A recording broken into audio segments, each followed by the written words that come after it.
मैं विपुल सोलंकी आपका स्वागत करता हूँ। आज हम एक बच्चे के मन की उन गहराइयों में उतरेंगे जहाँ शब्द अक्सर खामोश हो जाते हैं। तो चलिए, आज हम उठाते हैं अज्ञे जी की एक बहुत ही मशहूर रचना शेखर एक जीवनी और उसके एक मार्मिक प्रसंग के जरिए ये समझने की कोशिश करते हैं कि जब कोई बच्चा चुप हो जाता है तो उसकी इस चुप्पी के पीछे असल में होता क्या है। क्या ये सिर्फ नादानी है या कुछ और? तो सवाल ये उठता है कि बच्चे की चुप्पी क्या सिर्फ नासमझी होती है या उसके पीछे भावनाओं का एक बहुत ही जटिल, एक बहुत कॉम्प्लेक्स जाल बुना होता है।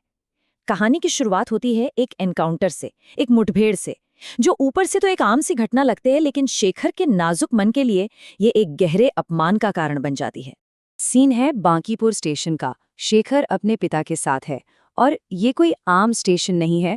ये एक ऐसा स्टेज बनने वाला है जहां शेखर की जिंदगी का एक बहुत ही, कह सकते हैं, डिसाइसिव मोमेंट, एक निर्णायक क्षण घटने वाला है।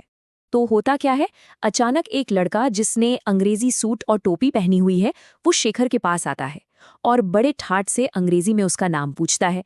बस एक सीधा सा सवाल, लेकिन यहीं से सब कुछ बदल जाता है।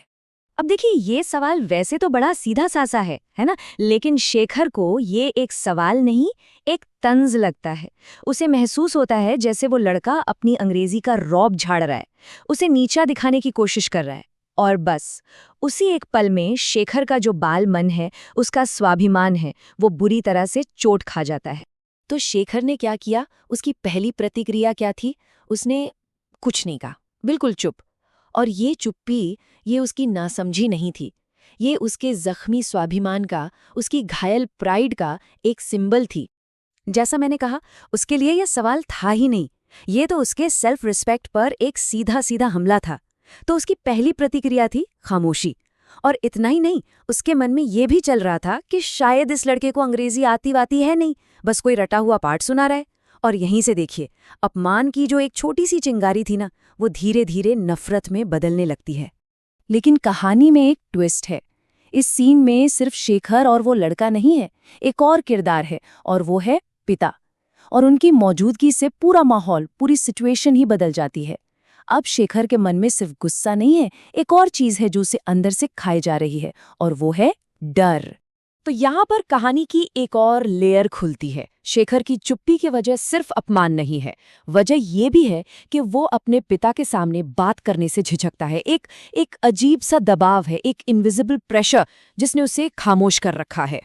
तो आप देख सकते हैं, शेखर के अंदर एक जंग चल रही है। एक तरफ उसका स्वाभिमान है, उसका मन है जो कह रहा है जवाब दो, इस अपमान का जवाब दो। और दूसरी तरफ है पिता का खौफ, उनका डर, जो उसकी जुबान पर जैसे ताला लगा देता है। और इस पूरी कश्मकश के बीच पिता कुछ कहते हैं, और उनके शब्द मदद नहीं करते बल्कि उस दबाव को और बढ़ा देते हैं। वो कहते हैं, जवाब क्यों नहीं देते? अब ये सवाल नहीं है, ये एक तरह की डांट है, एक हुक्म है। और इसे सुनकर शेखर और भी ज्यादा हेल्पलेस, और भी ज्यादा चुप हो जाता है। आपको लग रहा होगा कि बात स्टेशन पर ही खत्म हो गई। नहीं, ये घटना तो बस एक शुरुआत थी। इसका असर और गहरा होता है, इतना गहरा कि ये शेखर के साथ उसके घर तक जाता है और उसके मन पर एक ऐसा जख्म छोड़ देता है जो शायद कभी भरेगा ही नहीं। अब सीन वेटिंग रूम का है। यहाँ पिता का गुस्सा सिर्फ शब्दों तक नहीं रहता, वो शेखर का कान पकड़कर पूछते हैं, जवाब क्यों नहीं दिया? मुंह टूट गया है? सोचिए, एक बच्चे के लिए ये कितना अपमानजनक और डरावना होगा। ये सिर्फ शारीरिक चोट नहीं थी, ये उसके मन पर एक बहुत गहरा आघात था।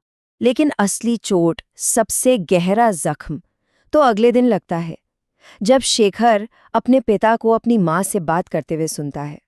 और पिता कहते हैं, हमारे लड़के सब बुद्धू हैं। ये सिर्फ एक वाक्य नहीं था, ये एक जजमेंट था, एक फैसला जो शेखर के बालमन पर हमेशा के लिए छप गया। तो इस पूरी कहानी से, इस एक घटना से हम एक बच्चे के मन के बारे में क्या समझ सकते हैं? ये हमें दिखाती है कि बच्चों का मन कितना कॉम्प्लेक्स, कितना जटिल होता है।